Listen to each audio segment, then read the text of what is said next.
Allahu Allahu Allahu Allah, Allahu Allahu Allahu Allah.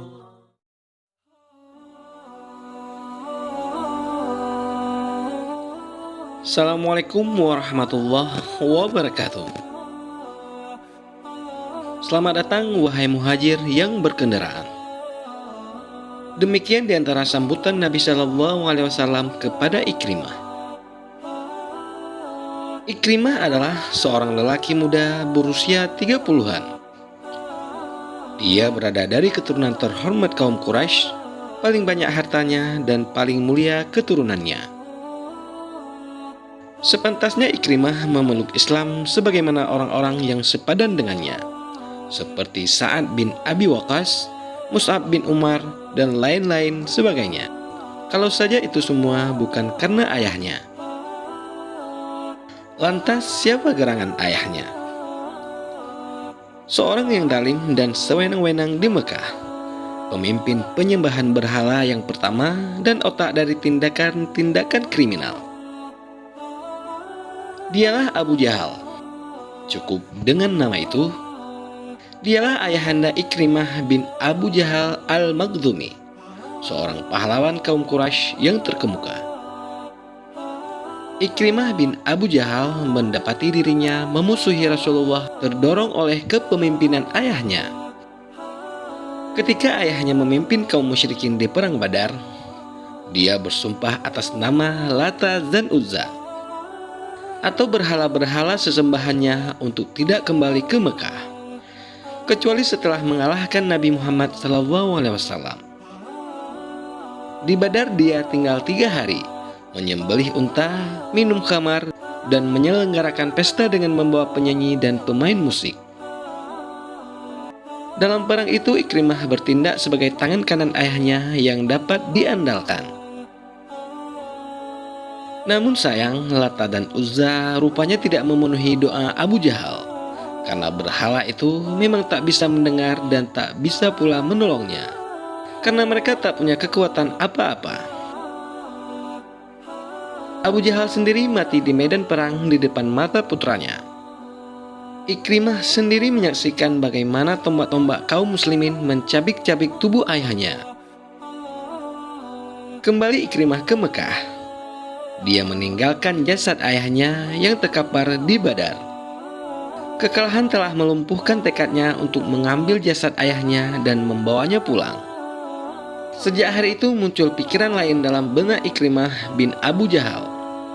Kalau pada awalnya dia memusuhi Islam karena sikap ayahnya, maka sekarang memusuhi Islam karena dendam atas kematian ayahnya. Mulai saat itu Ikrimah bersuara dengan keras bersama orang-orang yang kehilangan ayah-ayah mereka dalam perang Badar. Dia menyulut api permusuhan terhadap Nabi SAW dalam dada kaum musyrikin. Dia menyalakan api dendam dalam dada orang-orang yang kehilangan sanak saudara. Sampai datanglah perang Uhud. Ikrimah turut serta dalam perang Uhud bersama istrinya, yaitu Ummu Hakim. Wanita ini berdiri bersama kaum wanita lain yang merasa sakit hati karena kehilangan anggota keluarganya. Mereka mengambil posisi di garis belakang.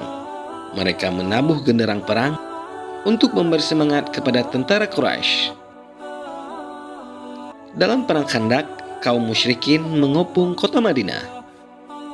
Pengepungan ternyata memakan waktu yang lama sekali, sehingga Ikrimah tak mampu menahan kesabaran. Melihat suatu celah yang agak sempit di sisi parit, dia memaksa masuk bersama kudanya, diikuti beberapa orang yang mempunyai keberanian yang lebih.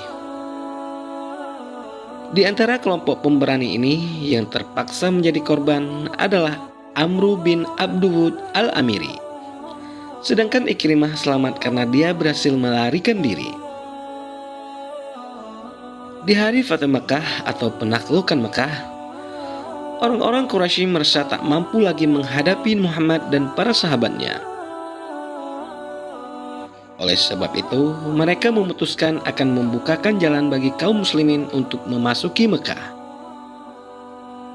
Keputusan ini diambil karena mereka mengetahui bahwa Rasulullah telah memerintahkan kepada para panglimanya agar tidak menyerang penduduk Mekah kecuali bila diserang. Tetapi Ikrimah bin Abi Jahal dan beberapa kawannya melanggar keputusan Quraisy. Mereka menghadang pasukan muslimin yang besar itu. Khalid bin Walid berhasil mematahkan perlawanan pasukan ini dalam suatu bentrokan kecil. Banyak di antara mereka yang menjadi korban.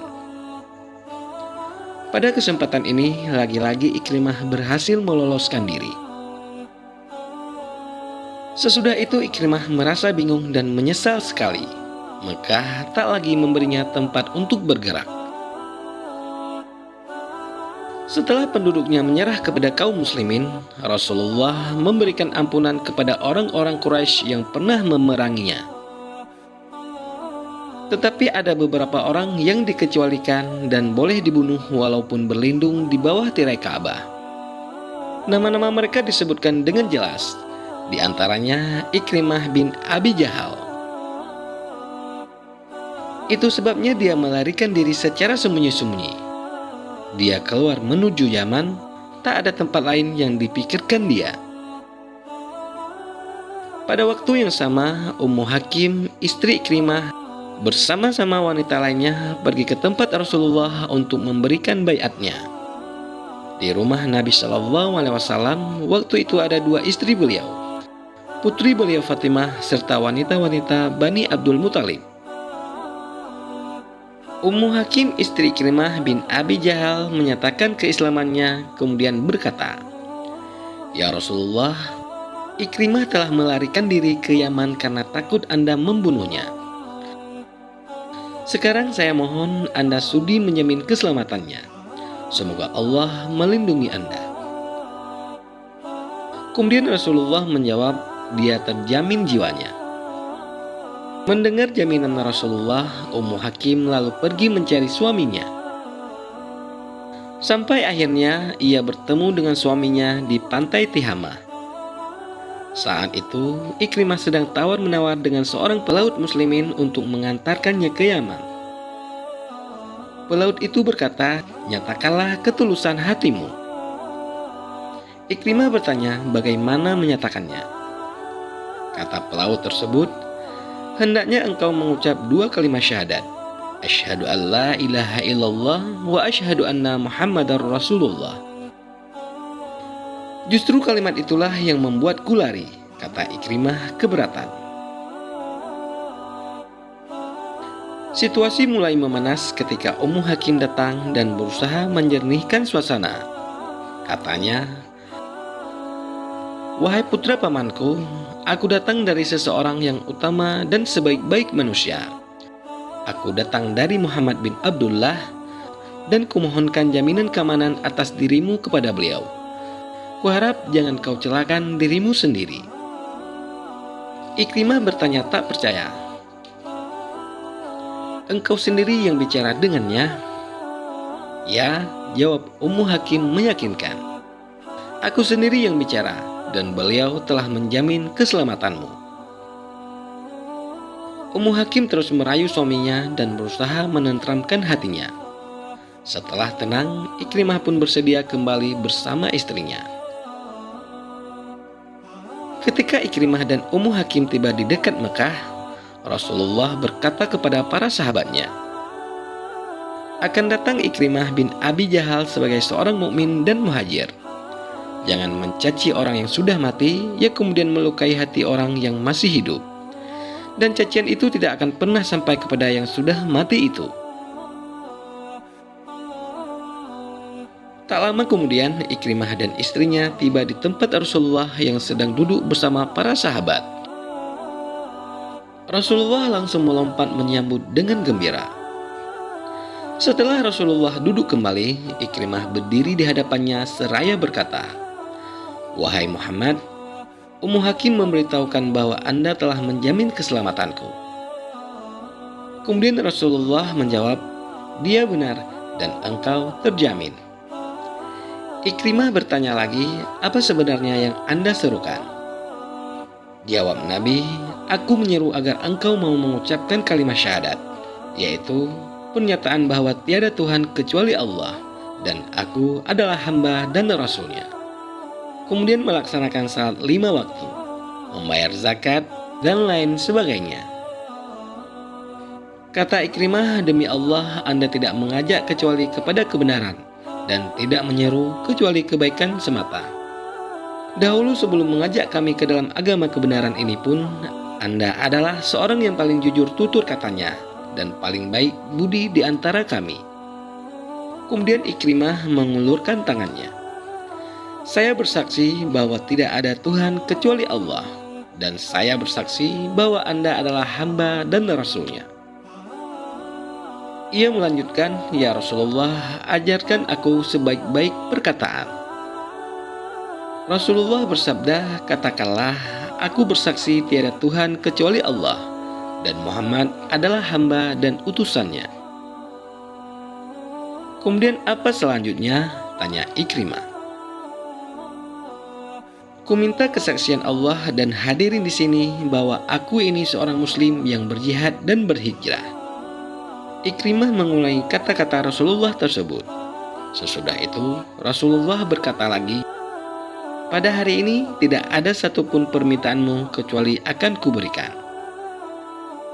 Saya mohon Anda meminta kepada Allah agar mengampuni semua permusuhan yang pernah saya lakukan terhadap Anda, perang-perang saya yang melawan Anda, maupun kata-kata keji yang saya lontarkan di depan dan di belakang Anda. Kemudian Rasulullah SAW berdoa, ya Allah, ampunilah dia untuk segala permusuhan yang pernah ditunjukkan kepadaku, dan untuk setiap jalan yang pernah ditempuhnya demi memadamkan cahayamu.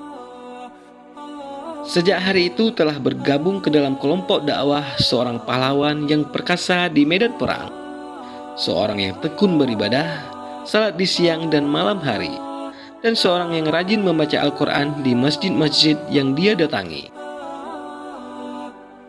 Ikrimah telah melaksanakan semua yang dijanjikannya kepada Rasulullah. Setiap kali muslimin terlibat perang, dia pasti ikut di barisan yang paling depan. Dalam perang Yarmuk, Ikrimah berperang dengan bersemangat, laksana seorang yang kehausan di musim panas dan menemukan air dingin. Setelah perang usai dengan kemenangan berada di pihak muslimin, di perang Yarmuk terkapar seorang mujahid yang terluka parah. Mereka adalah Al-Harith bin Hisham, Ayyasi bin Abi Rabi'ah, dan Ikrimah bin Abi Jahal. Terdengar Al-Harith merintih meminta minum.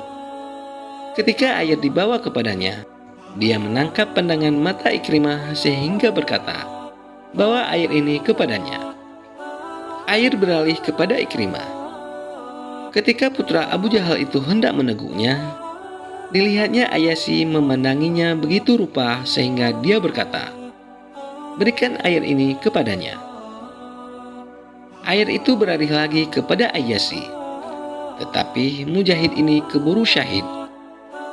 Maka si pembawa air bergegas kembali kepada dua orang terdahulu, tapi mereka pun sudah wafat.